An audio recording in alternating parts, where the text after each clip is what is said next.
Nesse momento, dando continuidade às nossas atividades, teremos a palestra de encerramento com o professor Elbert Ferreira de Assis Macedo, cujo tema é a transformação cultural e o futuro da contabilidade, que desafia o público a assumir um mindset de crescimento, aprendizagem e evolução para se adaptar às transformações do mundo contemporâneo. Elbert Ferreira de Assis Macedo é economista, publicitário e especialista em transformação digital e humanização no atendimento. Ele é um entusiasta do mercado contábil e das transformações que acontecem a partir dele.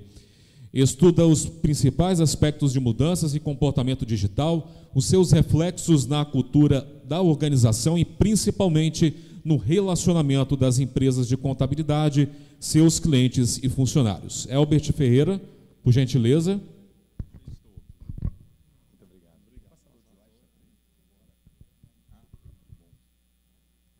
Ok, obrigado, viu? Olá, boa tarde. Tudo bem? Ô, Vitor, você solta o som aí pra gente. Ah, vai ter o sorteio? Não, já teve? Vitor, a apresentação. E aí, tá tudo bem? Tá, né? Eu posso cantar Caneta Azul enquanto isso? Não seria bom, né?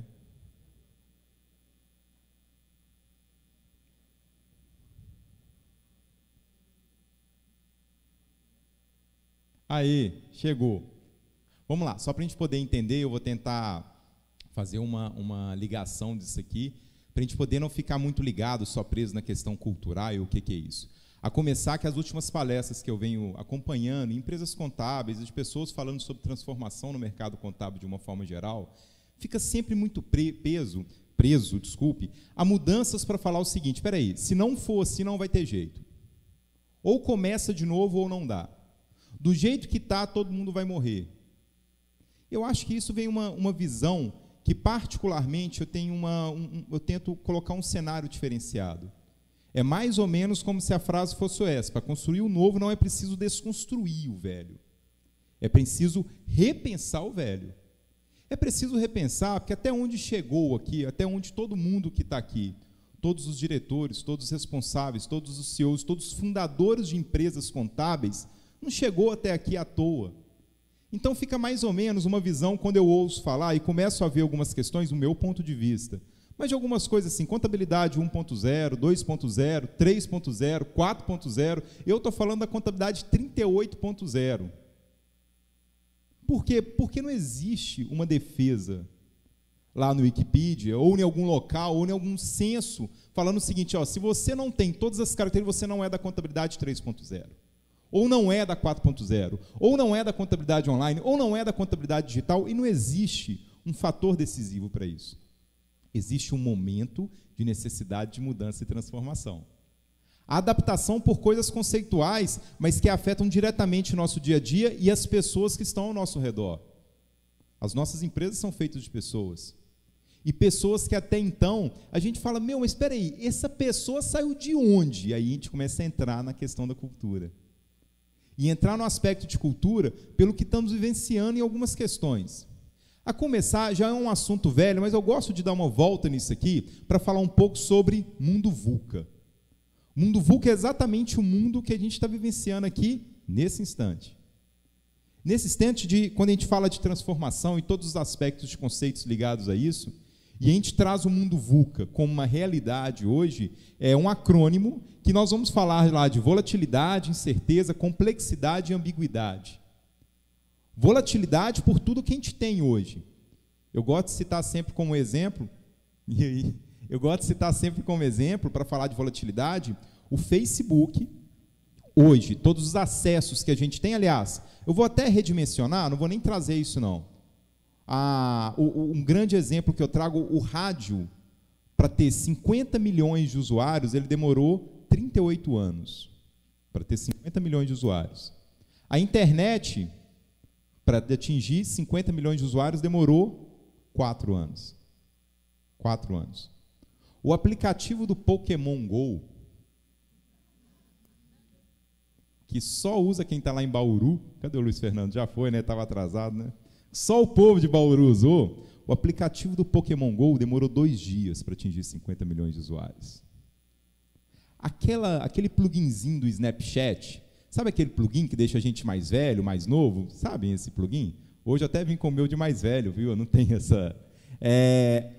O aplicativo do Snapchat demorou 2 horas para atingir 50 milhões de usuários.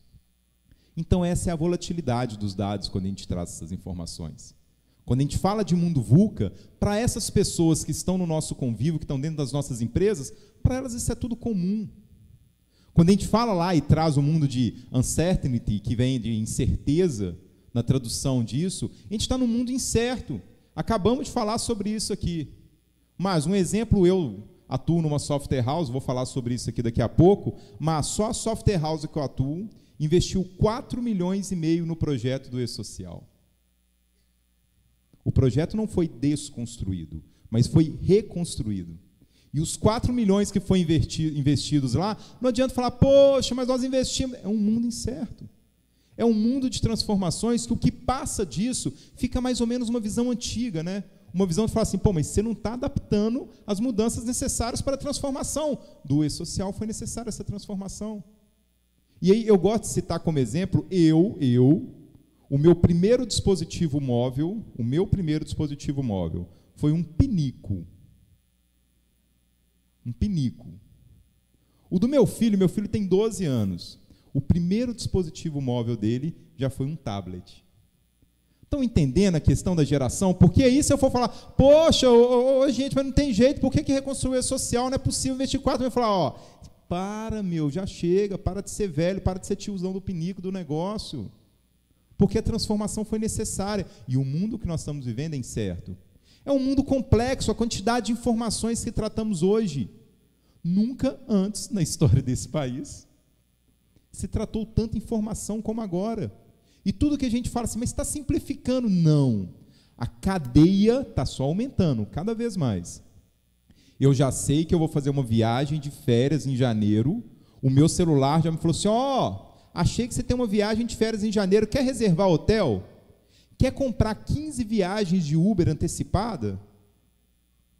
Já achou tudo isso, a gente fala, simplificou, mas a cadeia é complexa para a gente poder entender todo o contexto disso.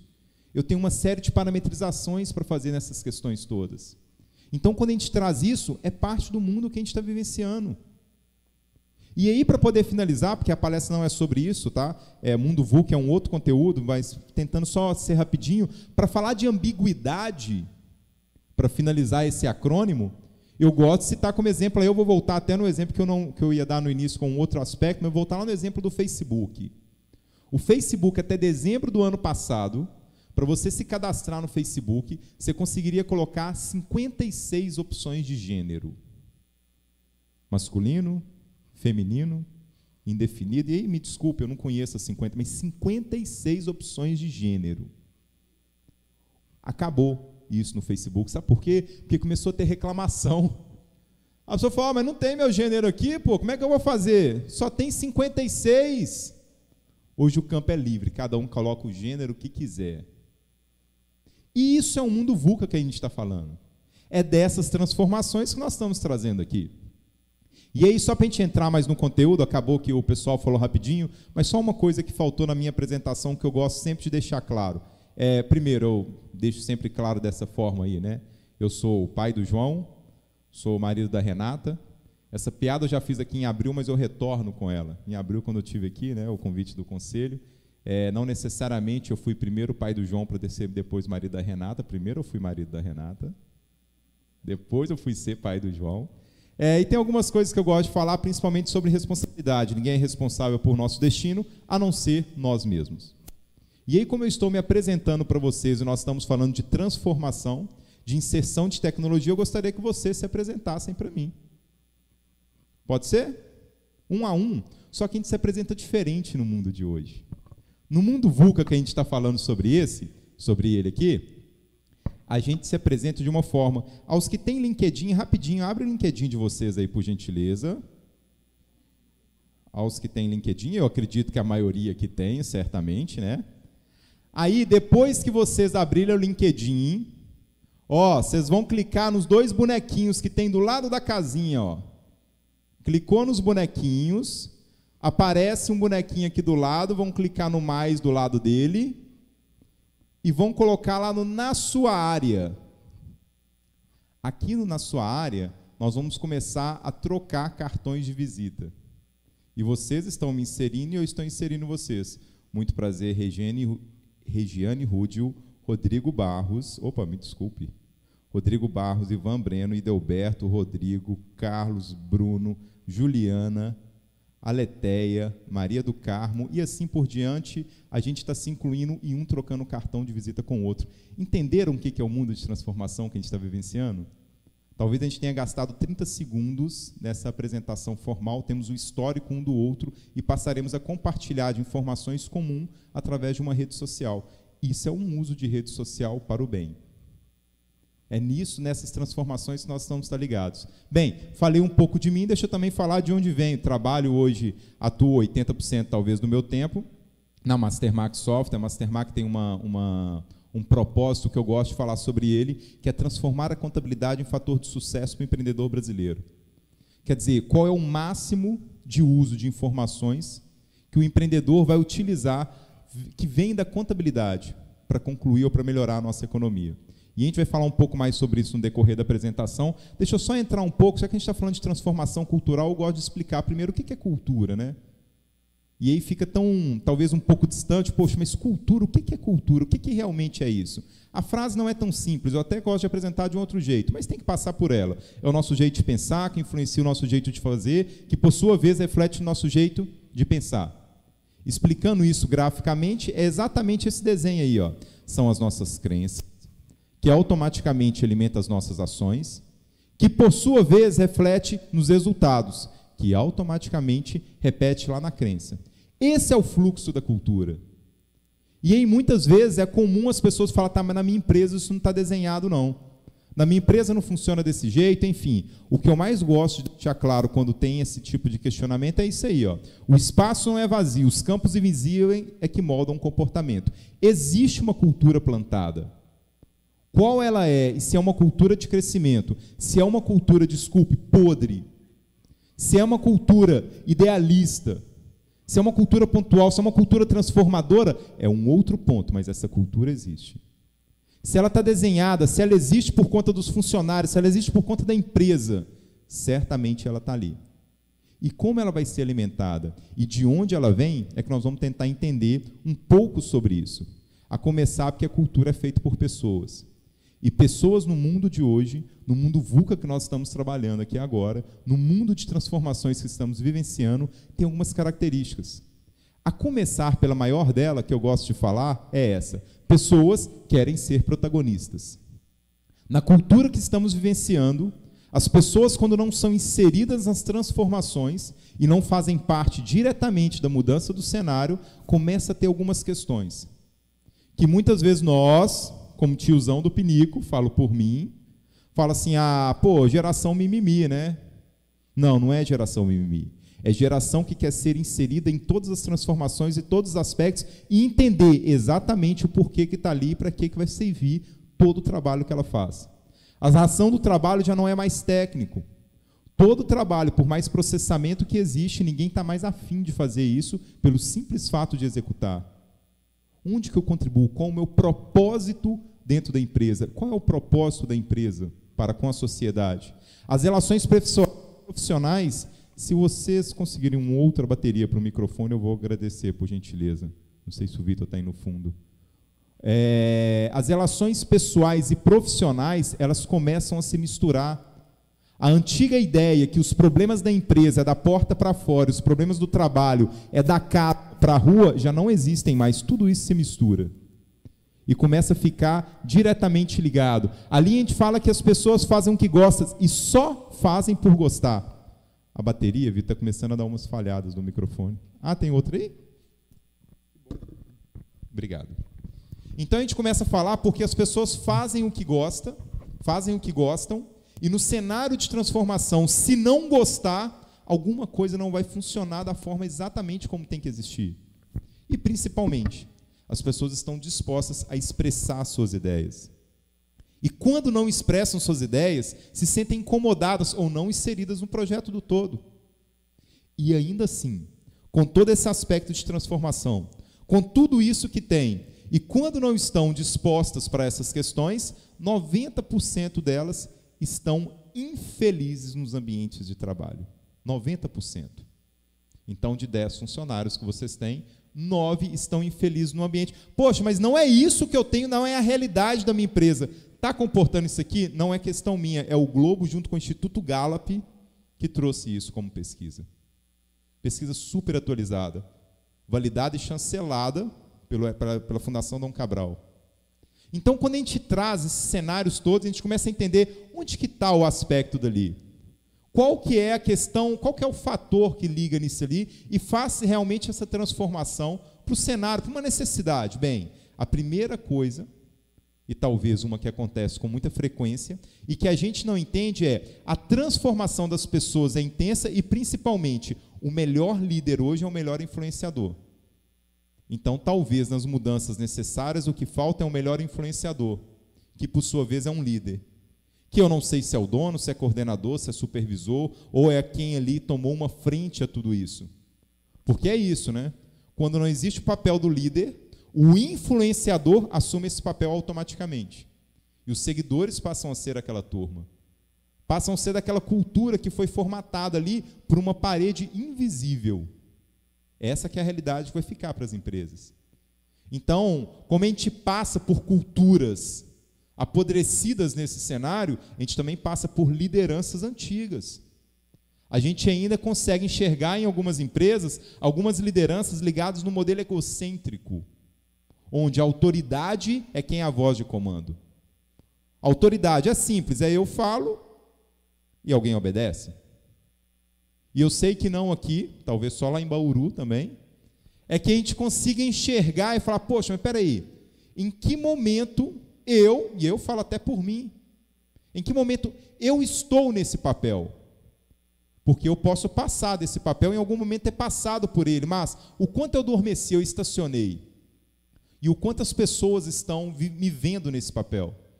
Porque depois desse modelo top-down que existiu, sim, a gente chegou em um outro modelo de liderança, que é um modelo etnocentrista, que está ligado assim, ó, peraí, eu mando porque eu tenho informação, o poder é meu. E eu tenho informação, eu é que tenho o conteúdo. Só pode ser líder quem tem conteúdo para transformação, para contribuir com as pessoas. A questão é que hoje o conteúdo é compartilhado. Todo mundo tem acesso a todas as informações a todo instante. O que me separa de um profissional técnico é algum tempo de habilidade, mais provavelmente 4 a 6 anos de estudo. Ou menos do que isso, para tarefas específicas. Então, o conhecimento já não é a chave para a transformação na liderança.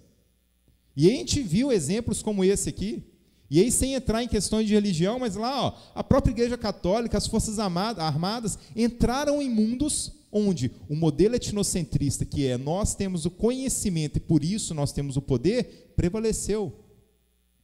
E aí, quando nós passamos sobre isso, passamos desse momento e chegamos lá nos anos 2000, nós chegamos no modelo globocentrista, que é um modelo claro, um modelo prático que funciona muito bem. A empresa existe para dar lucro. E todo mundo trabalha em torno do lucro. E alguns líderes ainda funcionam à base do modelo, globocêntrico. O modelo globocêntrico, assim, quantas ligações já foram feitas hoje? Quantas produções já foram feitas? Qual que é o seu número? Ah, mas é que qual o seu número? E o número é que importa nessa questão. E não é que não tem que ter meta. E a gente vai até falar um pouco sobre isso. A questão é que os aspectos de colaboração e o aspecto do estilo de liderança, em que essa turma, que é essa geração do tablet, dessa geração que está chegando agora, está esperando um outro estilo de liderança, que é essa liderança pluralista. É onde realmente percebe-se que o foco é no desenvolvimento das pessoas. O foco é na percepção das pessoas. Aspecto simples, o foco agora é na cultura da empresa, o conceito é de comunidade, ao invés de processo de cima para baixo, busca mais contribuição de todos, e o foco dos todos os stakeholders é importante, tanto quanto o resultado financeiro dos acionistas. São todos vistos como idealistas. E aí, quando a gente muda para essa questão e começa a enxergar pessoas como agente transformador das empresas, a gente começa a entender qual é a cultura que eu planto hoje para o meu público. Para eu não ser o tio do pinico e que para eu não veja o meu time como uma geração mimimi. Porque do outro lado, a expectativa deles é como eu posso contribuir? E se eu não contribuir, ou se eles não contribuírem para as transformações necessárias, e eu do meu lado desenhar os melhores cenários de transformação, estratégia, crescimento e tudo que tem, e não tiver o meu time diretamente envolvido, aí não sou eu que falo. O próprio Peter Drucker já falava isso, né? Que a cultura devora a estratégia no café da manhã, e é a clara evidência do que acontece hoje. Porque aí quando planta isso, coloca essa cultura transformadora e fala assim, ó, a partir de amanhã, nós damos, e essa é a estratégia que a empresa irá seguir. E não deu certo. Por quê? Porque a cultura devorou tudo isso. As paredes invisíveis que eu não enxergava e que estava formado na minha organização, derrubou toda uma estratégia que foi criada. E aí, quando eu tento avançar um pouco sobre as estratégias, sobre as transformações, sobre tudo que eu coloco, sobre todos os aspectos necessários, sobre o quanto eu poderia ter envolvido a minha equipe para essa transformação, eu caio em questões muito simples. A iniciar por um conceito que importamos lá da psicologia para falar dessa questão de mindset. E aí, apesar de já falarmos sobre mindset, talvez, sei lá, a palavra virou modinha há 5 anos, é a necessidade da reprogramação mental. Respeitando tudo até onde chegamos, até onde cada um está na empresa, mas a necessidade da transformação passa por uma reprogramação mental, valorizando tudo que se tem, passando por todos os detalhes, mas necessidade de transformação. Quer um exemplo disso? Eu não sei quem participa de palestras, eu participo de muita palestra ligada à tecnologia, no mundo inteiro, vejo palestras, vejo sobre isso, e toda vez que alguém quer fazer uma comparação sobre modelo tradicional e modelo disruptor, falam sobre o Uber. Já chega. O Uber aconteceu há aproximadamente 10 anos, já não é mais exemplo para isso não. Eu cheguei hoje um pouco mais cedo, dei uma volta aqui pela cidade, e eu fico imaginando, imaginem que se há 5 anos a prefeitura fosse fazer um combinado, falar assim, e aí, vamos melhorar o plano de mobilidade aqui urbana, vamos criar melhor fluxo dos veículos, melhor fluxo das pessoas, para as pessoas chegarem no serviço mais rápido, saírem do serviço e irem para casa mais rápido, ter melhor qualidade de vida. Então imaginem, há 5 anos, se fôssemos pensar em transformação de mobilidade, de uso, de deslocamento numa cidade como Vitória, pensaria em coisas muito triviais dentro da caixa, né? Então, peraí, vamos proibir circulação de ônibus nas avenidas, ou vamos aumentar a faixa de ônibus, ou vamos criar faixa exclusiva para ônibus, coisas que acontecem em grandes capitais. Aí vem uma empresa do Vale do Silício, com um mindset de crescimento, e fala, peraí, e se nós colocarmos bicicletas e patinetes espalhados pela cidade? Aí, quem sabe esse negócio não pode dar certo? Aí vem os mindsets fixos, né? Das pessoas falam, não, mas patinete o povo cai e morre. Cai e morre. Bicicleta não dá certo. As de Belo Horizonte, a maioria das bicicletas na primeira semana caíram, não sei quem conhece Belo Horizonte, tem um Ribeirão Arruda que corta o centro da cidade. As pessoas pegavam a bicicleta, os irmãos do demônio, provavelmente, né? No mínimo. Pegavam a bicicleta e jogavam lá dentro do Ribeirão Arruda. E na primeira semana se falava sobre isso. Não vai, tá vendo? Não vai dar certo bicicleta aqui em Belo Horizonte. Não vai, alguém vai cair na bicicleta, vão roubar a bicicleta, vão roubar o patinete, alguém vai morrer, vai acontecer tudo isso, vão roubar, pessoas vão morrer, pessoas vão jogar dentro do Ribeirão, vão jogar no mar, vão jogar onde for. Mas é um modelo que veio para ficar. Faz parte de um cenário novo, faz parte de um mindset de crescimento, faz parte de arriscar em um negócio para pegar uma parcela da sociedade que só sabia pensar dentro da caixa com as mesmas variáveis de sempre. Sempre. E é necessário, uma habilidade extremamente necessária. Mobilidade precisa de ser desenvolvida, que me desculpe, mas ali pela reprogramação do slide, eu vou ler para vocês. Falando de novo mindset, o analfabeto do futuro é aquele que não sabe desaprender. É necessária a habilidade de desaprender, porque a gente é muito bom para poder falar o seguinte, mas aqui na minha empresa eu já estou há 25 anos, o meu pai deixou isso aqui desse jeito. Não funciona assim. Desaprenda. Desaprenda. Olha para o novo time, olha para a nova geração, olha pelo que tem sido feito. Olha a necessidade de evolução, olha a quantidade de novos negócios, olha a quantidade de variação do modelo contábil que existe hoje. E a contabilidade entrega é a mesma. Se desaprendermos o que foi feito nos últimos 30 anos, alguma coisa vai pensar para se mudar o posicionamento da Caixa. E aí a gente entra em variações, em assuntos para poder falar sobre isso, e eu gosto de trazer uma frase que é mestre do Google Stocco, reformulador do nosso modelo digital, criador do Buscapé, que ele fala o seguinte: nos próximos 10 anos vamos evoluir o que não vimos nos últimos 300. E quando eu falo sobre isso, eu trago um questionamento para a gente pensar em evolução. Dentro do modelo contábil, qual foi a inovação feita na empresa de vocês, em cada um aí, nos últimos 10 anos? Nos últimos 10 anos, quem evoluiu em um novo serviço? Eu costumo falar, fez parte da apresentação que eu fiz para vocês aqui no CRC aqui em abril, mas eu tinha um slide lá que falava o seguinte: já existe hoje modelo de creme dental para cachorro com diabetes. Eu nem sabia que cachorro era diagnosticado com diabetes. E já existe o creme dental para isso. E nas nossas empresas de prestação de serviço? Qual um novo serviço criado? Qual um novo cargo? Como que a gente tem avaliado nisso? E eu visito muita empresa contábil, participo de evento no Brasil inteiro, participo de evento fora do Brasil. Eu sempre tenho uma meta que é visitar pelo menos 2 escritórios de contabilidade por semana. Onde eu estou? Em todo lugar. Visita escritório pequeno. Pequeno e grande é ruim o termo, né? Porque não existe variação. Primeiro, visita escritórios com 3 funcionários, com 2 funcionários, escritórios com 105. Eu fui no escritório no Sul com 215 funcionários. Eu visito escritório de todo tamanho, em todo lugar do Brasil, no capital, no interior. E eu procuro novos modelos, assim, o que realmente vem acontecendo de diferente. E eu comecei a observar uma coisa dos novos cargos que nasceram dentro das empresas contábeis. E eu estava conversando com um grande amigo de um escritório de contabilidade com uma estrutura muito legal em Uberlândia, lá no Triângulo Mineiro, e ele falou: Elbert, chegou um ponto que eu tive que colocar um gestor de Big Data dentro da minha empresa. Para quem ainda o termo é novo, gestor de Big Data, estava agora o Luiz falando aqui, assim, eu nunca vi a Receita com tanto dado, com tanta informação como tem hoje, não é isso? Graças a quem? A vocês. Esses dados que estão lá são dados que vocês enviam ou que o cliente emite direto. Uma nota fiscal eletrônica emitida, está lá um dado a ser processado.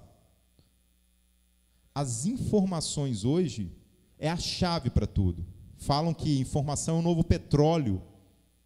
Todas essas informações processadas hoje passam pela empresa contábil. Quando eu vejo clientes meus, clientes do concorrente, quando eu pergunto para a concorrente como é que está o sistema aí, está tudo bem? Só cliente está reclamando um pouco, está lento, né? Está lento. O mundo de informações está lento. O mundo de informações. Eu tenho certeza, para quem pega o celular e fala, deixa eu te mostrar uma foto minha aqui, olha aqui para você ver. Aí começa a procurar e fala, cacete, está lenta essa merda aqui. Está tudo lento, a gente nunca registrou tanta informação como a gente registra hoje. O Sintegra, quando começou uma das primeiras entregas de obrigações acessórias, o Sintegra tinha 315 campos. Um registro específico do E-Social chega a ter 3.050 campos. Não dá mais. Informação é a chave. E aí as empresas contábeis estão investindo em gestores de Big Data. Tirando o banco no Brasil, quem mais processa informação na área de serviço são as empresas contábeis. Então a gente começa a ver empresas contábeis investindo em gestor de Big Data. Eu começo a ver empresa contábil investindo em facilitador de TI. Facilitador de TI não é o menino da informática, tá? Porque tem muita gente que fala, não, eu tenho um facilitador. Não. Você tem um menino da informática. Facilitador de TI é o cara que vai lá e busca e olha o comportamento do usuário. Fala, como que você faz isso daqui? Me explica. Aí eu pego essa nota aqui, eu mando para ali, eu salvo numa pasta. Espera aí, vamos criar uma estratégia em comum, eu e você, para que essa estratégia fique o mais automatizada possível, integrando com o cliente para que isso seja feito uma única vez e crie um processo automatizado 100%. Esse é o papel do facilitador de TI. E aí quando a gente começa a falar, poxa, mas o meu sistema, o meu software, eu falo por mim ou de qualquer outro software, o meu software não dá abertura para isso. Isso não é com software core business, tá? Isso não é com software da Mastermark, não é com ProSoft, não é com Alterdata, não é com Domínio, não é com Questão, não é nada. Muitas vezes é com ferramenta gratuita. Muitas vezes é com ferramenta gratuita. Mas alguém que entende do modelo do negócio, do processo de empresa contábil, passo a passo, mapeou o processo, entendeu exatamente o que é e usou tecnologia com esse meio. Eu começo a ver gestor de desenvolvimento de negócio de inteligência artificial. Eu fui visitar um escritório de contabilidade de um conhecido que agora virou um grande amigo, no Sul, que ele só fala sobre inteligência artificial. O cara está viajando o mundo inteiro para falar sobre inteligência artificial. O mundo inteiro, dentro da empresa contábil. O escritório dele lá, ele divulga, eu processo 24/7, não sei o quê, mas ele tem um número que é legal. Ele tem um número que eu gosto de acompanhar. Ele fala assim, sem inteligência artificial, eu gastava um funcionário no departamento pessoal para processar 600 funcionários, 600 vidas. Um funcionário no departamento pessoal para 600 vidas, sem inteligência artificial.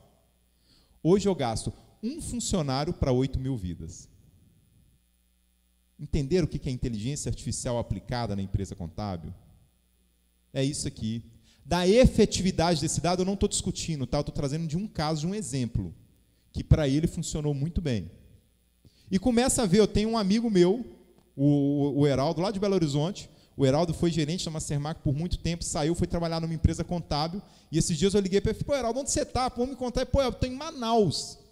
O que você está fazendo em Manaus, cara? Eu falei, não, porque eu estou abrindo uma unidade. O Heraldo foi contratado como gestor de inovação e novos negócios dentro de uma empresa contábil.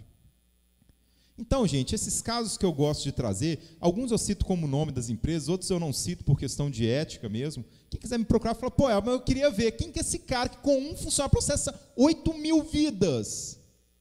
Vocês sabem, parece ser uma coisa louca, de outro planeta. Vamos lá, vamos tentar, a pessoa tem abertura para isso. Inclusive, até gosta de falar sobre essas questões. A proposta principal é que a gente consiga entender isso aqui e saber assim, por pesquisa, a gente já sabe, 65% das profissões de 2030 ainda não existem. Seria muito abuso falar sobre funções dessas dentro da empresa contábil? 65% das profissões de 2030, vai dar um espirro, vai chegar a 2030, depois da manhã quase. E a gente acha tão distante, não, mas não é assim. Na empresa não tem condição. Você quer ver um exemplo? Vou falar pela minha família sem eu acompanhar. O meu filho tem 12 anos, como eu falei para vocês. Agora mais não, mas até ano passado, se eu perguntasse para ele, filho, qual o seu sonho? Você quer ser o quê? Menino quer ser o quê? Eu já esperava, você vai jogar no Atlético, não tem nem dúvida. Não que o Atlético esteja bem, mas enfim, vai jogar no Galo. Tem cara de lateral, meu filho. Eu já olhava para a direita dele, eu falei assim, ele chuta bem com a direita, que é fora do normal. Joga bola. E aí, filho, o que você vai ser? YouTuber. Ele só quer ser milionário.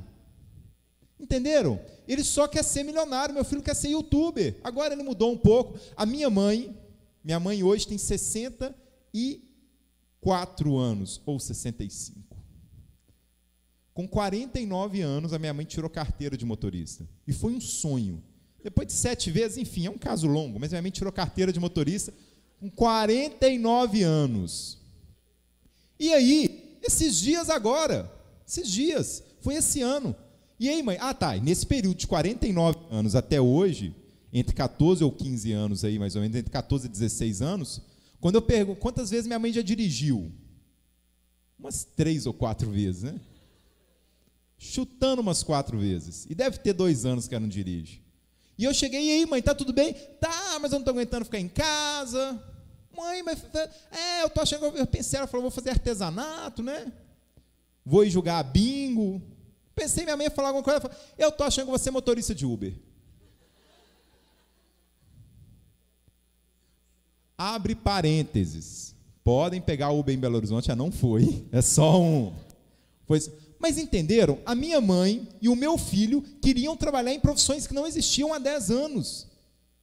Então, quando a gente fala assim, daqui a 10 anos nós vamos avançar o que não avançamos daqui a 10 anos vamos avançar aproximadamente o que não avançamos em 300, é uma pura realidade. Porque está muito mais próximo da gente do que a gente espera. E não é que os nossos negócios, foi o primeiro slide que eu passei, não é que os nossos negócios não são prósperos, só necessita atentar para as transformações que estão acontecendo. Porque a gente pega todo esse cenário e fala assim, pô, então tudo vai mudar?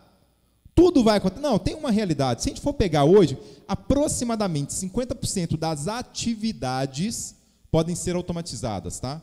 E não quer dizer que já exista tecnologia para tudo, não. Mas 50% pode ser automatizado. Eu estou falando de coisas assim, ó, sabe quando a gente está lá, pô, estou comprando coisa no supermercado, passei pelo carrinho, peguei as coisas na gôndola, coloquei no carrinho, cheguei no caixa, tirei do carrinho, botei no caixa, registrou, peguei o produto, botei no carrinho, cheguei no carro, botei no porta-malas, tirei, sabe, essas tarefas, isso já tem como ser automatizado, beleza?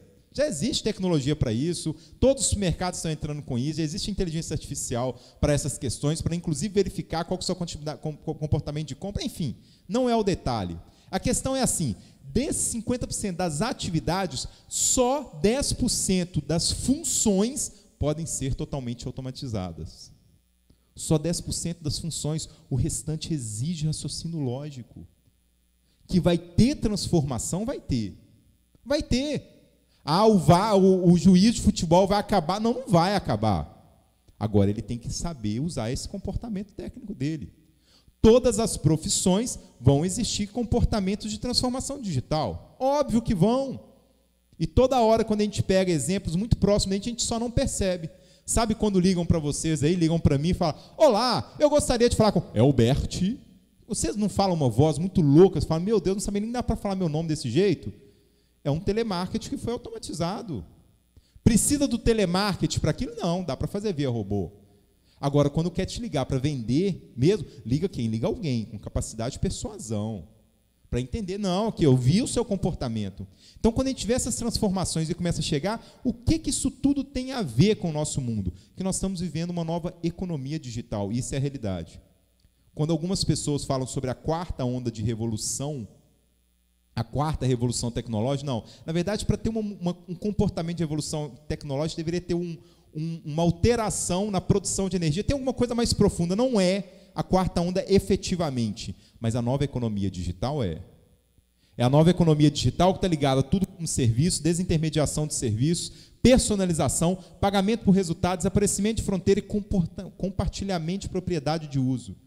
Eu estava agora num evento semana passada, e acredito que tem gente aqui que estava lá, o Gustavo estava lá, tinha algumas pessoas lá no evento semana passada, que eu estava no escritório, visitando um stand de uma empresa contábil, que falou assim, meu irmão, aqui nós trabalhamos processando informação para as empresas de contabilidade.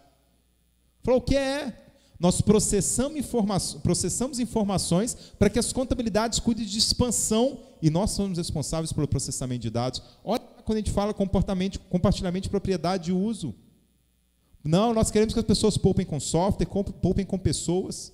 Nós queremos compartilhar as pessoas, a gestão da empresa contábil. Então, toda hora a gente esbarra nisso. E não é só para chegar nessa questão, mas assim, se fôssemos especificamente falar sobre isso, é uma outra palestra. Mas só porque isso nasceu agora, isso é de maio agora de 2019, olha matérias como essa. Está caro pagar um contador? Está caro? Startup oferece alternativa mais barata. E não quero falar, porque esse assunto eu já considero velho também, mas é isso aí, ó. Se a gente pegar hoje os serviços contábeis pela internet, Contabilivre, Contabilizei, Contábil Simples, Conub e tal, esse pessoal já tem aproximadamente 80 mil empresas debaixo deles. Não estou aqui para discutir esse modelo, tá? Há 2 semanas eu estava numa palestra no interior de Pernambuco e alguém levantou a mão e falou, eu quero ver uma empresa dessa processar o salmão para fazer a tributação de quando ele vem do Atlântico, quando ele vem do Pacífico, fazer a diferenciação de alíquota. Eu quero ver uma...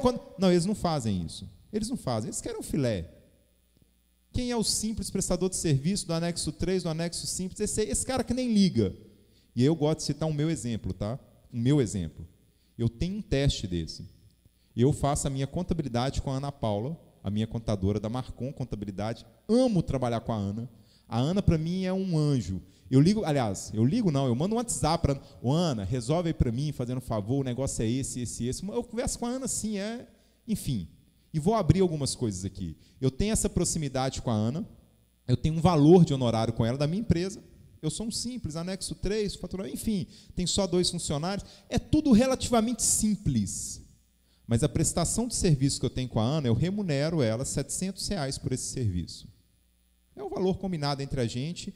O nosso trabalho é dessa forma. E atua assim, gente, eu adoro trabalhar com ela. É um formato que para mim flui muito bem. Aí eu vou contar o caso da minha esposa, que tem uma empresa no mesmo formato da minha empresa. Só que minha esposa só tem um funcionário, tá?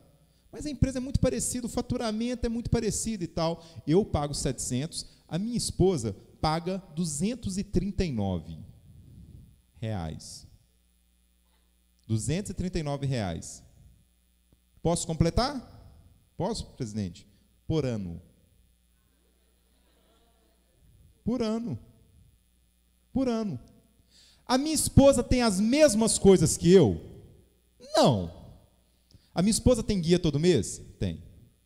No meu caso, eu sou um pouco suspeito, tá? Porque a Ana, como está entendendo esse modelo também, a Ana refaz tudo que a Kipo faz lá para a gente, que é a nossa contabilidade online. Primeiro que eu estou com uma contabilidade online, inclusive para conhecer o modelo. Mas começa a acontecer algumas coisas. Esses dias a minha esposa, se ela não emitisse a nota até o dia 5, ela teria um problema que ela só receberia em 60 dias do fornecedor dela, em 60 dias. E aí, só em cima da hora, nós emitimos a nota fiscal pelo aplicativo também, lá do pessoal da contabilidade online. Em cima da hora, quando foi emitir a nota, ninguém avisou nada, falou, seu certificado digital expirou. E aí, beleza, ok, a gente tinha 24 horas para poder trocar esse certificado, que daria tempo de emitir essa nota para receber esse valor antes desses 60 dias. Corremos lá, fizemos certificado, era 1, pegamos o certificado, subimos com ele, e aí na hora de emitir a nota, não funcionou. Não funcionou. Aí a gente abriu um chamado. Aí o chamado não foi retornado. Aí passou o dia. Aí, só pensem, as mulheres me perdoem. Pensem os homens que a responsabilidade de faturar era minha. Qual é a pressão que a esposa fez num momento desse? Por que você não põe a sua empresa lá na contabilidade online? A esposa queria me matar. Não deu certo, deu tudo errado. Nós ficamos 6 dias para concluir o processo com o certificado digital. 6 dias. O mesmo caso aconteceu comigo e com a Ana. A Ana que emite minha nota num serviço de BPO.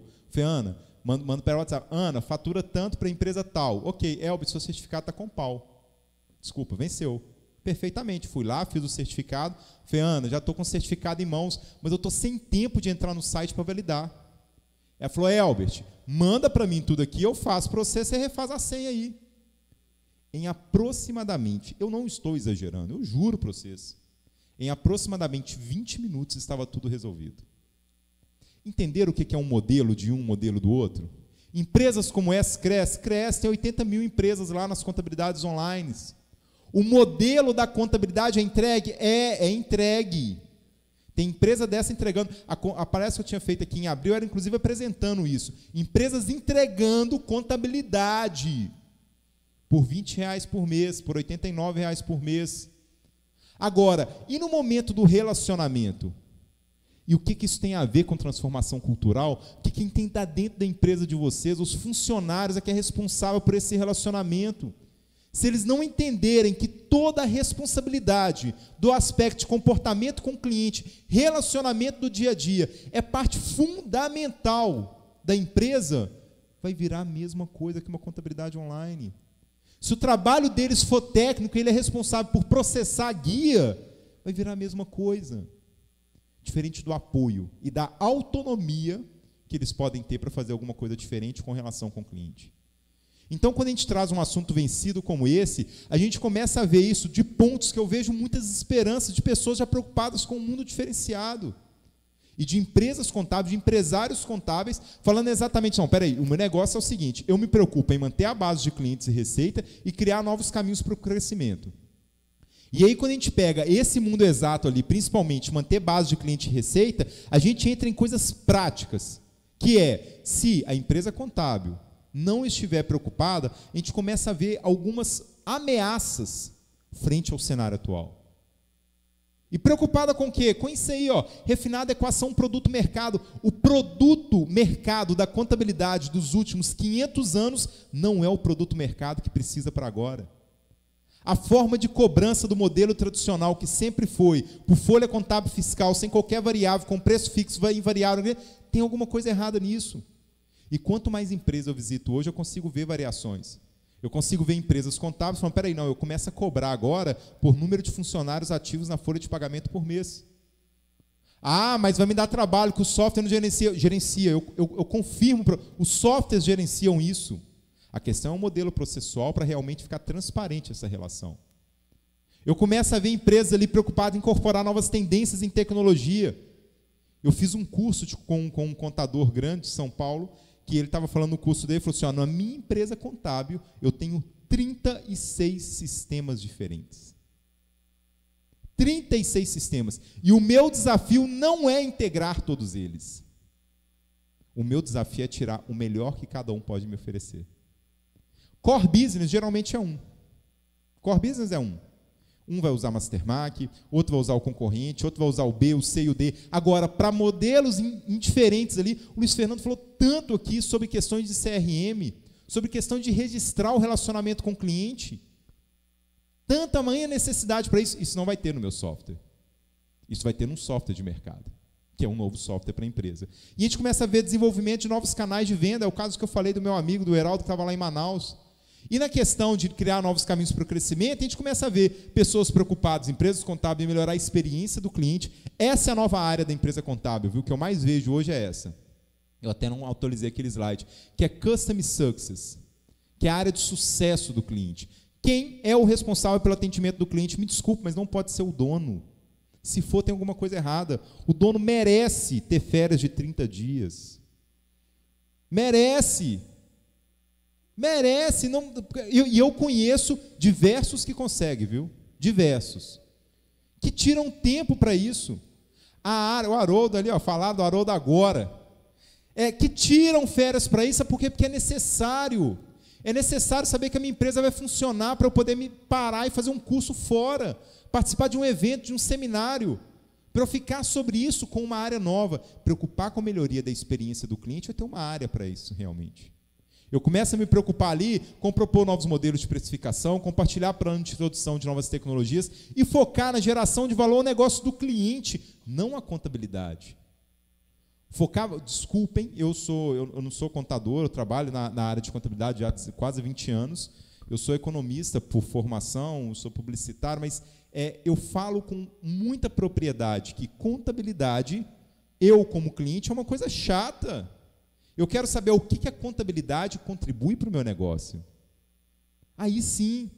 Eu não estou afim. A Ana, quando vem me apresentar algumas questões, vai falar, Elbert, isso aqui, para o seu enquadramento, de acordo com o seu ramo de atividade, gera isso. Fala, entendi. Não é só um aspecto específico que vai focar e falar assim, eu tenho que te explicar o balanço, balanceio, demonstrativo de resultado. Eu adoro a fala do professor Lopsá, né? Me permitam citá-lo aqui. O professor Lopsá falava assim, eu nunca enviei um balancete para os meus clientes. Eu sempre fui entregar. Porque existe uma explicação, exige algo a mais. Então, quando a gente, caminhando já para o meio ali, a gente pega exemplos de modelos tão extremos como uma contabilidade online, um modelo tão tradicional que tem, a gente tem que aproveitar e saber assim, o que eu consigo aproveitar de um para o outro? E onde que eu vou encaixar o meu novo modelo de negócio? Ou adaptações simples. Eu adoro falar o caso da BMW. A BMW, quando decidiu criar uma nova fábrica, falaram assim, vamos criar uma nova fábrica? Vamos. Onde? Vamos para a América do Sul? Vamos. Aí descobriram que seria aqui. Falaram, e qual país? Aí olharam o Brasil, não sei o quê, Argentina e tal. Vamos olhar, vamos decidir que vai ser no Brasil? Vamos. Aí vamos criar no Brasil. Qual estado? Quem paga mais, né? Quem dá mais incentivo? Aí olharam Minas, olharam Rondônia, olharam Pernambuco, olharam alguns estados, falaram, Santa Catarina, chegamos em Santa Catarina. Pode ser Santa Catarina, vamos descobrir o melhor lugar? Por fim, 4 anos de estudo, só para poder descobrir o local físico onde seria feita a planta, 1.200.000 em consultoria só para isso. No total, foram muitos anos de estudo para saber onde seria construída essa nova planta. Muitos anos. Aí a GM falou o seguinte: vamos criar uma nova fábrica? Vamos. Onde? Santa Catarina, meu irmão. É lá que está bombando. Lá que eles devem estar conseguindo contratar bem. Lá que deve conseguir escoar bem a produção. Lá que deve ter as melhores ferramentas para isso. Então aproveitou um modelo todo de estudo que já foi feito, tiraram provavelmente a parte negativa disso, que tem que tirar. Eu sei que pelo menos, talvez a maioria, não queira fazer contabilidade por R$20. Opa, deixa eu excluir isso aqui. R$20 não é nenhum valor que eu cobro por funcionário individual da empresa. Agora, o modelo aqui, deixa eu copiar um pouco dali, pegar um pouco acolá e fazer um modelo híbrido para isso. Porque a gente começa a aproximar dessa transformação. E usar efetivamente a transformação para o nosso dia a dia e toda a tecnologia que tem. Toda a tecnologia, dos pequenos dispositivos aos grandes. E eu gosto de falar dos pequenos dispositivos e citar um exemplo, mais uma vez, da minha mãe, a do Uber. Vocês estão lembrados da minha mãe, né? Então, minha mãe, eu conversando com ela, e minha mãe está tendo uma luta agora para parar de fumar, ela tem um vício do cigarro, e ela começou a compartilhar com a gente algumas questões. E esses dias ela me chamou, falou: vem cá, deixa eu te explicar o porquê que eu comecei a fumar. O que é, mãe? Ela falou: quando o seu pai faleceu, toda vez que eu lembrava dele, eu fumava um cigarro. E aí eu descobri que em determinados momentos eu fumava 2 cigarros. E descobri que em determinados momentos, para dormir, eu tinha que fumar um cigarro. E descobri que em determinados momentos, quando eu acordava, fumava outro cigarro. E até mesmo nas madrugadas, em alguns momentos, eu passava ali e checava e fumava um cigarro. E aí, o que isso tem a ver com contabilidade ou qualquer outra coisa que a gente está fazendo? A gente gasta muito tempo sem ter tédio mexendo no celular. Muito tempo. É um tempo imenso que poderia estar construindo alguma coisa. E quando a gente começa a olhar, alguns vícios do celular já estão no nosso dia a dia, assim como o cigarro. Algumas pessoas, antes de dormir, consultam só um grupozinho só. Só um. E quando acorda, é só ver se alguém respondeu a mensagem que mandou. E até na madrugada, sem querer, né? Não custa dar uma olhadinha. A questão é que a gente perde o tédio, a gente não está ficando mais entediado. Quando a gente perde o tédio e a gente não fica entediado, o que a gente tem que fazer? Agora mesmo na palestra, estou vendo um monte de gente mexendo no celular, né? Falar em tédio. Não, estou brincando. Mas quando a gente perde o tédio, a gente não tem o ócio. Quando não tem o ócio, não tem a criatividade. E a gente precisa aproveitar mais os momentos de ócio para ter criatividade e para inovar nos modelos. E aí, quando a gente coloca sobre isso faz parte de um assunto que eu estou falando há muito tempo. A gente está vivendo um mundo que para a gente é muito comum falar de coisas imediatas. Não, eu preciso exatamente. Quando ali, por exemplo, a gente fala da síndrome de curto prazo. É nesse momento, isso aqui, para a maioria, todo mundo sabe o que é, né? O que isso aí significa? O diabo da mensagem que foi enviada, mas alguém não recebeu, né? Não é? Porque a nossa vontade é que fique desse jeito, não é? A graça recebeu, não tem mais preocupação, já está com o outro lá. Melhor ainda é quando acontece isso aí, né? Não preocupe mais. O problema é que isso dura 5 segundos na nossa... 5 segundos. Aliás, que 5? Muito menos que isso. A gente manda mensagem e fala: filha da mãe, não me mandou, não me respondeu, já leu. Já leu e não respondeu. Aí a gente começa a monitorar, se apareceu digitando lá ainda. Já viu quando... Abre parênteses, tá? Quando aparece digitando e apaga, né? Fala: fé da puta, né?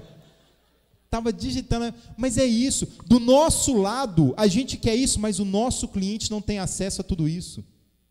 O nosso cliente, o quanto ele consegue usar da comunicação tão dinâmica como essa para os nossos negócios. O quanto os funcionários de vocês podem usar isso para essa comunicação, enquanto muita gente fala assim: não, mas eu quero ter um fluxo só de informação com o meu cliente, está errado. E me desculpe afirmar sobre isso, mas eu falo sobre atendimento omnichannel. Eu dou um curso sobre isso. O cliente tem que ter o fluxo que for melhor para ele. Se ele vai te acionar por WhatsApp, por e-mail, por telefone, por celular, pelo caramba que for, não faz diferença. A responsabilidade sobre responder é minha. E criar um fluxo para mapear ainda. Esse cliente veio pelo WhatsApp, esse veio por e-mail, esse veio por telefone, esse veio por outro canal de comunicação. Eu que sou o responsável por isso. E aí sim, eu crio para o meu cliente algo dinâmico, algo que ele conversa comigo e fala na mesma língua. E os meus funcionários estão integrados nisso, porque a forma de comunicação do meu time é essa. E quanto mais eu acho, não, mas eu gosto de uma comunicação corporativa, formalize com corporativez.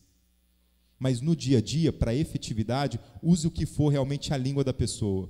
Para quê? Para que a gente consiga falar sobre isso e ter realmente, não a contabilidade do futuro, o futuro da contabilidade tudo integrado. Porque quando a gente pega de informações de mercado, todo mundo só fala coisa ruim, né? A Ernst Young, em 2016, falou assim, contabilidade é o fim. Depois veio o Banco Mundial, em 2017, inteligência artificial vai automatizar processo, estava falando de quem? Da contabilidade. Depois vem a revista Exame, 2018, 2 movimentos complementares devem impactar essa profissão, todo mundo só fala coisa ruim. Quando o que eu vejo são modelos de contabilidade apresentando novas realidades. Contadores falando realmente, contadores falando realmente sobre saúde financeira das organizações, aumento dos ativos e redução de passivo, aperfeiçoamento de fluxo de caixa e assim por diante outras coisas. O problema é que assim, existe um grupo de clientes consumindo isso, né?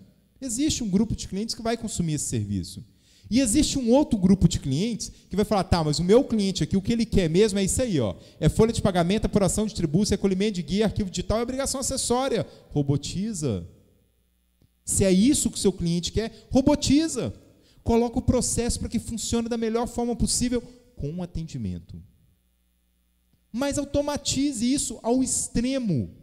Eu só estava na ordem errada aqui, me desculpem, mas isso aqui é um estudo da revista CompTIT que fala o seguinte, tem 10 tecnologias que se não tiver na sua empresa nos próximos 10 anos, vai existir realmente um grande rebuliço nisso aí.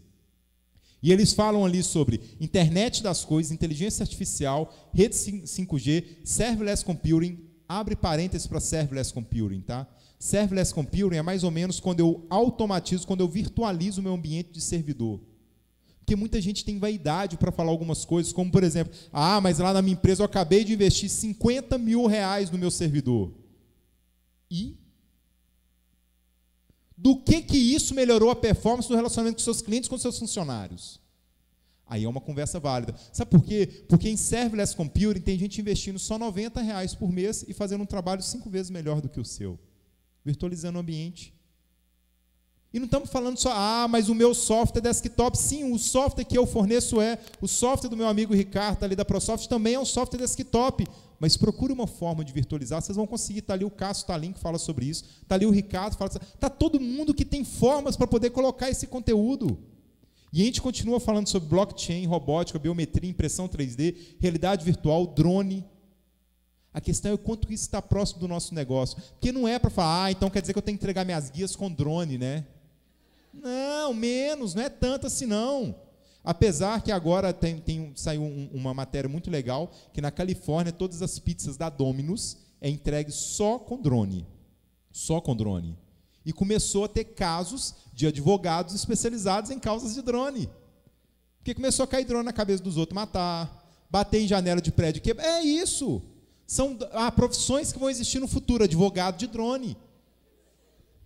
É verdade.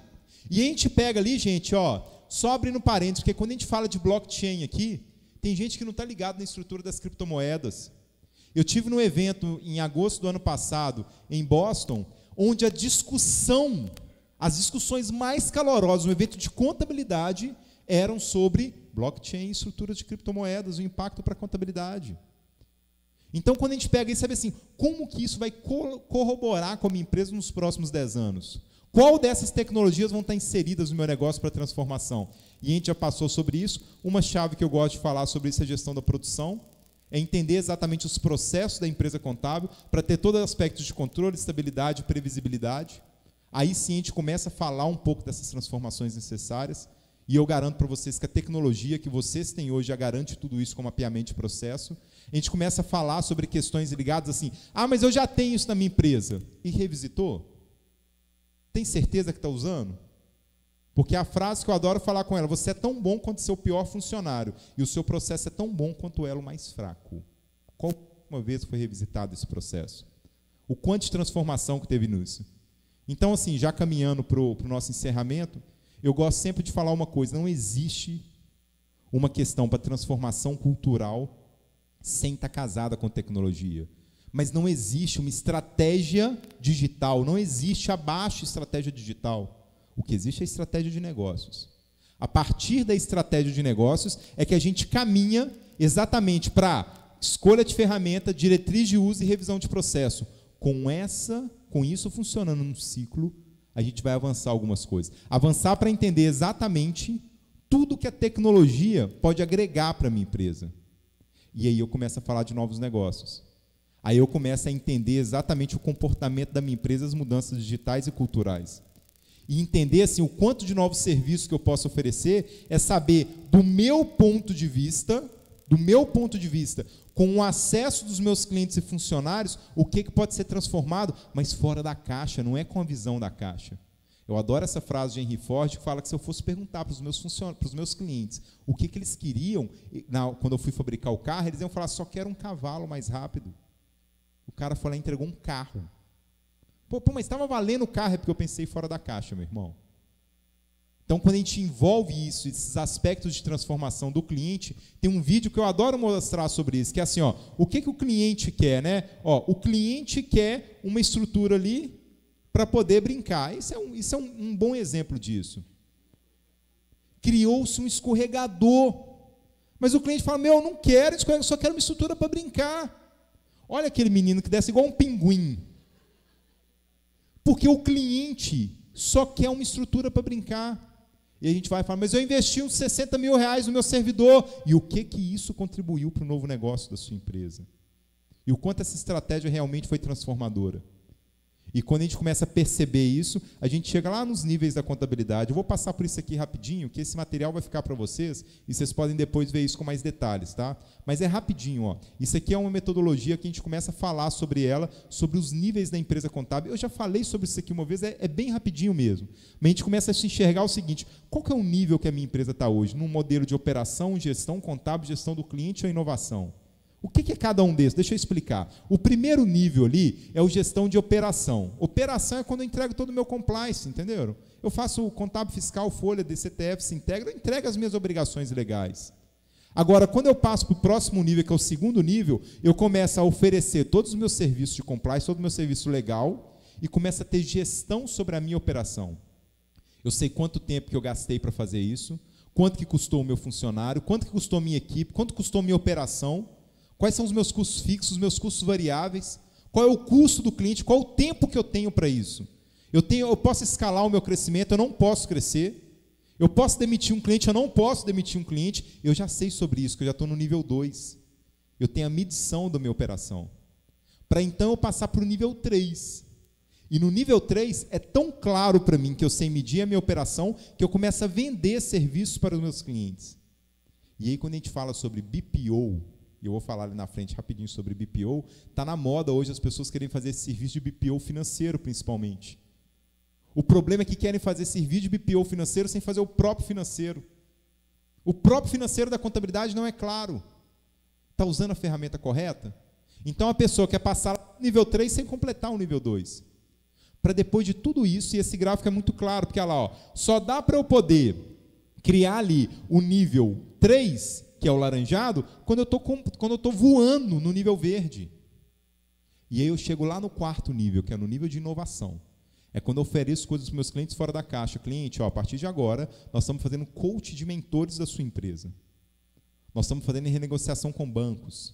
Nós estamos fazendo uma transformação. Aqui é o que eu falei de vocês de exemplo, tá ruim de ver, eu vou passar a matéria para lá, ó. Nível 1 é aquilo ali, ó. É operação fiscal, operação pessoal, contábil, serviços avulso e controle operacional. Tá? Nível 2 é quando eu faço a gestão para contabilidade com gestão da rentabilidade, gestão de produtividade, gestão da produção e gestão de clientes. Esse é o nível 2. Eu meço tudo isso, eu sei realmente o que é cada um desses, cada aspecto desse da minha empresa. Nível 3, ó, o nível 3 é quando o negócio fica mais sério, porque agora eu vendo para o meu cliente finanças, gestão de pessoas não é departamento pessoal. Eu vou citar como exemplo agora a moda que eu tenho visto aí agora. Moda, desculpe, não pejorativamente, tá? Mas o que eu vejo muita empresa contábil implementando como um novo serviço é medicina e segurança do trabalho. Isso faz parte da gestão de pessoas. A empresa contábil talvez sempre tenha indicado clínica, né? Talvez sempre. A questão é que agora as empresas começam a ser remuneradas por isso. Espera aí, meu irmão, estou te entregando com responsabilidade. Bora aqui que eu também tenho que ter ganho nisso, que eu vou ter perda. Olha o meu nome que está ficando por trás disso. Começa a falar de gestão de RH. Empresa com 3 funcionários, dá para ter gestão de RH? Não dá. Para ter mapeamento comportamental? Não dá. Mas, pô, o escritório de tem 300 clientes, e se comprar, entregar um pedacinho para cada um. E começamos a falar de marketing e vendas. E lá para o nível 4, que é onde vamos falar de linhas de crédito, bancos com menores taxas, renegociação com credores. E aí, o mais curioso aqui do nível 4 é que eu tenho certeza que se pegar aí, alguns de vocês vão falar, peraí, mas eu já faço isso para o meu cliente, e cobra. E cobra. E tem um serviço, tem uma frase que eu adoro falar sobre ela, que ela fala o seguinte: se você não está cobrando por um produto, é porque o produto é você. É assim, ó, quem aqui paga para usar um Instagram? Ninguém, né? Tirando quem tem conta comercial. Pessoa, filho, ninguém paga para usar o Instagram. Mas se amanhã a gente digitar na internet lá, eu vou comprar lá no Google, máquina de lavar, o que aparece no meu Instagram? 20 mil máquinas de lavar. Isso é mágica? Não. Começa a aparecer isso, porque o Instagram, eu não pago, porque eu sou o produto. Entenderam? É a mesma coisa aqui. O cliente de vocês paga por negociação de linha de crédito financeiro? Não, mas muitas vezes esse cliente é o meu maior indicador, me indica 5 clientes por semana e está tudo bem. Agora, essa é a realidade? Não sei. É uma reflexão de cada um. Aqui era a parte do BPO que eu falei, de uma pesquisa que nós fizemos de 845 entrevistados, 1,3% das pessoas já fazem serviço de BPO. Desses 1,3%, 50% não tem um serviço financeiro interno. Aqui é uma curva de adoção de tecnologia que eu gosto de falar sobre ela, porque depois que a gente fala sobre tudo isso, tecnologia, inserção dessa metodologia de mudança, a gente sempre fala assim, mas o meu cliente não entende isso. Eu compro um novo produto para ele, ele não quer usar, não quer. Na verdade, o que acontece é isso aí, ó. 1,3% das pessoas, o gráficozinho, 2,5% das pessoas, no gráficozinho, os que estão em vermelho, são os entusiastas. São as pessoas que vão usar a tecnologia no primeiro momento. É a turma aí que já está com iPhone X, entendeu? Aliás, iPhone 11, né? É a turma aí, 2,5% aqui já tem já. Aí, gente, até guardando no bolso para não ver, ó. Calma. Tem corintiana que não, estou brincando, brincadeira. 2,5% das pessoas já têm inserção à tecnologia, acesso para isso. Então, 2,5% dos clientes de vocês vão querer usar o telefone, vão querer usar a sua tecnologia no primeiro momento. Logo depois, vem essa turma aí de 13,5% que fala assim, pô, também quero usar. O problema é que junta isso aí dá 16%. Aí a gente cai no que a gente chama de abismo da morte. Isso é um gráfico super divulgado, tá? O abismo da morte é quando fala assim, mas eu coloquei a tecnologia, o cliente não usou, eu prefiro não usar mais. Não, é porque cai no abismo da morte.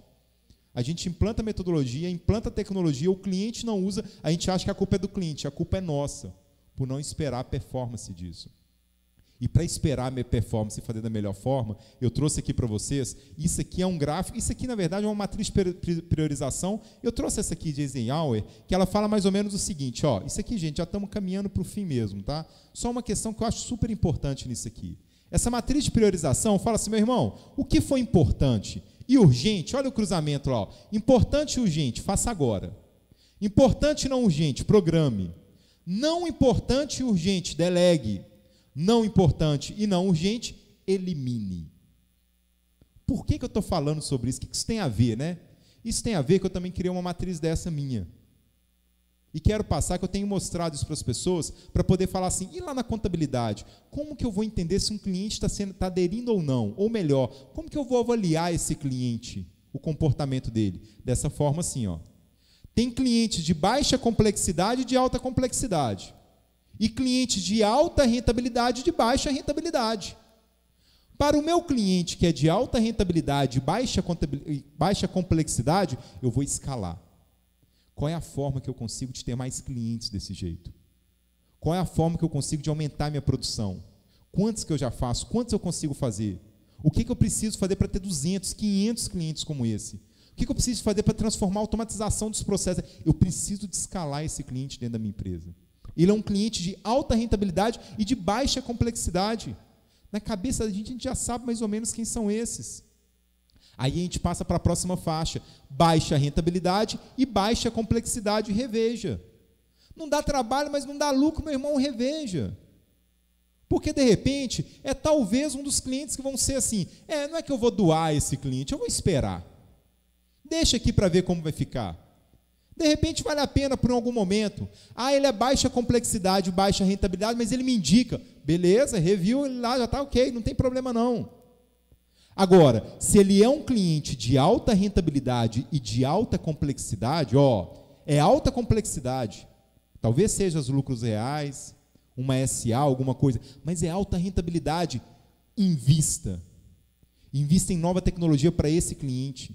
Invista em tempo para ir lá para saber o máximo que você consegue ter de integração com ele. Invista em novos softwares para ele, dê um software para ele. Faça todo o processo para que o financeiro dele seja o mais automatizado possível, para que a troca de informação na gestão de pessoas seja o mais prático possível, para que os 500 mil funcionários que tem lá na empresa dele seja um processo suave, transitório na minha empresa. Invista tempo. Agora, para o camarada que é baixa rentabilidade e alta complexidade, me desculpa, eu coloquei o nome errado, né? Porque não é elimine, doe. O Luiz Fernando estava falando isso aqui agora. Gente, vocês querem o meu cliente aqui? Vocês querem? Eu estou doando ele. Porque é isso. O cara é alta complexidade e baixa rentabilidade. Esse cara provavelmente é o cara que não reconhece o serviço da contabilidade. É o cara que fala lá, fala assim, o que você fez? Que aconteceu isso aqui? Peraí, eu não fiz nada. Eu tenho até formalizado a nossa conversa para ver que eu não... O que você fez? Eu formalizei a nossa conversa para não ter problema com isso. Porque esse é o cara para isso. Então, quando a gente pega uma matriz dessa, é mais ou menos assim, cada caixa desse aí de clientes, vai entrar alguns clientes de vocês. Pegue e faça esse exercício. Aqui tem esse cliente aqui, que eu quero mexer ele para cá, eu quero vir com ele para cá. Se eu tenho um cliente ali com baixa complexidade, baixa rentabilidade, e a minha proposta é trazer ele para alta rentabilidade, ele está sendo revisto. E como que eu vou fazer isso? Escrevendo, entendendo exatamente.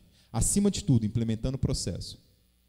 Entendendo com os funcionários, com as pessoas que estão dentro da empresa, qual que é a melhor forma para isso. Bem, receita para mudança. Nós já falamos sobre alguns acrônimos aqui de receitas de mudança, né? Aprendemos sobre a amnésia temporal seletiva e algumas outras. Eu trago sempre também ali a receita de mudança TBC. Desculpa, que ele durma bem, não era para estar ali ainda. TBC, tire a bunda da cadeira e faça. Reveja os processos, disponibilize-se, incomode-se. Tem alguma coisa necessária que precisa ser feita. E aí, por que o Durma Bem está ali? Porque eu estava numa palestra de uma neurocientista, na verdade, um curso que eu estou fazendo, e ela fala o seguinte, não dá para ter mudança empresarial sem ter mudança pessoal. E a mudança pessoal, na visão dela, como neurocientista, ela fala sobre 3 aspectos necessários para a mudança. Primeiro, me permita, como quebra de protocolo aqui, durmam bem. Os CEOs hoje de grandes empresas já não são os CEOs que dormem 20 minutos por noite. Não são as pessoas que falam assim, 3 vezes por semana eu nem durmo. Eu vivo viajando e não consigo nem dormir. As pessoas hoje de grande sucesso dormem 6 a 8 horas por noite. Descansem. Não é só aqui, é o corpo. O corpo necessita disso. Um outro aspecto de mudança, exercícios físicos. Caminhe, ande, faça o que for preciso. Mas isso aqui não é jogo de porrinha, não.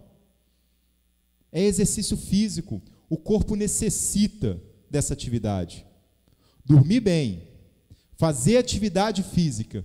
E o grande segredo, não sei se é acima de todos, tá? Medite. Meditar ali pode ser que a gente vai falar de oração, de rezar, de meditar, de cantar, mas pensem na vida como o que realmente eu preciso fazer dia a dia, etapa por etapa, para concluir uma transformação. Etapa por etapa. Tem um provérbio chinês que eu adoro falar sobre ele, que ele fala o seguinte, se você quer ser feliz por um dia, fique bêbado. Fácil, né? Ser feliz por um dia, fique bêbado. Dá para ser feliz, né? Aí, tá a turma gostando. É hoje aí, Haroldo, é hoje. Se você quer ser feliz por uma semana, coma um porco Comer é bom, né?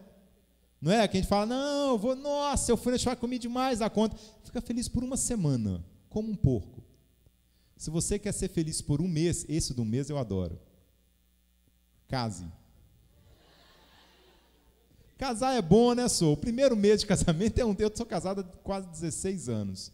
Mas o primeiro mês eu não esqueço de jeito nenhum. Case, é uma felicidade de um mês. Agora, se você quer ser feliz... Sobre a parte que está filmando, dá para cortar essa parte só para poder... Não? Ferrou. Agora, se você quer ser feliz a vida inteira, seja um jardineiro. E o jardineiro, no aspecto que está trazendo aqui, é de cultivar, é de respeitar as etapas.